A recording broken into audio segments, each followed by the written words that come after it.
No livro Por que as pessoas acreditam em coisas estranhas, do Michael Shermer, eu vou até deixar o link aí embaixo para quem quiser adquirir e dar uma lida, ele fala sobre a paralisia do sono, que pode explicar algumas dessas experiências de abdução. Você já leu algumas coisas sobre isso? Se quiser explicar para o pessoal, é um caminho interessante, né? Para muitos casos de abdução, não só alguns não, muitos. Para boa parte possivelmente deles, a maioria. né?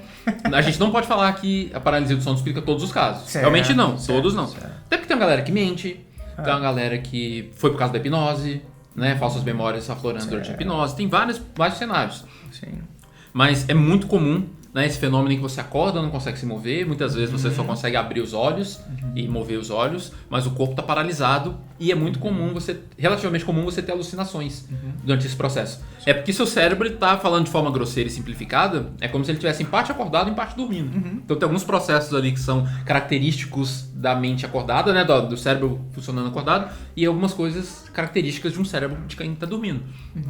Uma dessas sobreposições é essa, você está acordado, você consegue olhar o seu quarto, mas você ainda está com a capacidade de sonhar, só que você sonha de olhos abertos. Sim. Então, vai aparecer entidades e tal. Eu mesmo já tive uma experiência dessa. Só que eu não vi alienígenas, eu vi a minha mãe. Minha mãe é viva ainda e tal.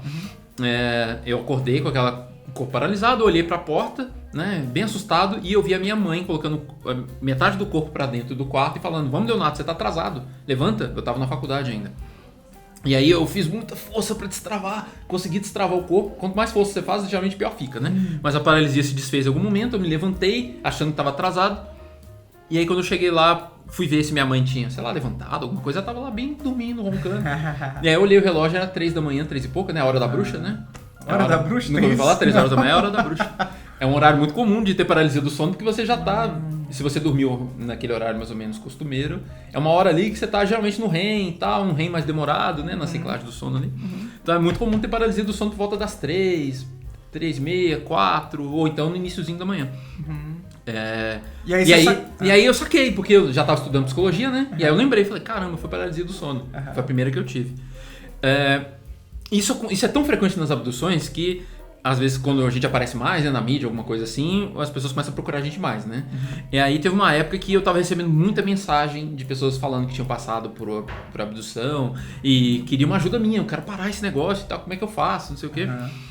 E geralmente eu era um pouco mais pedagógico, assim, eu explicava e tal, que poderia ser outra coisa, mas às vezes a pessoa não recebe isso bem, porque aquela crença às vezes tem um lugar importante na vida dela, a ufologia é uma coisa cara para ela.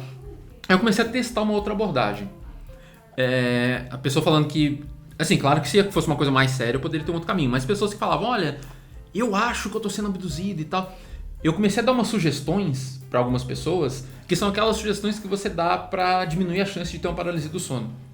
Sabe, tipo, ter um ritmo de sono mais regular, não ter muito estímulo no quarto, assim, transformar o seu quarto num lugar para dormir mesmo.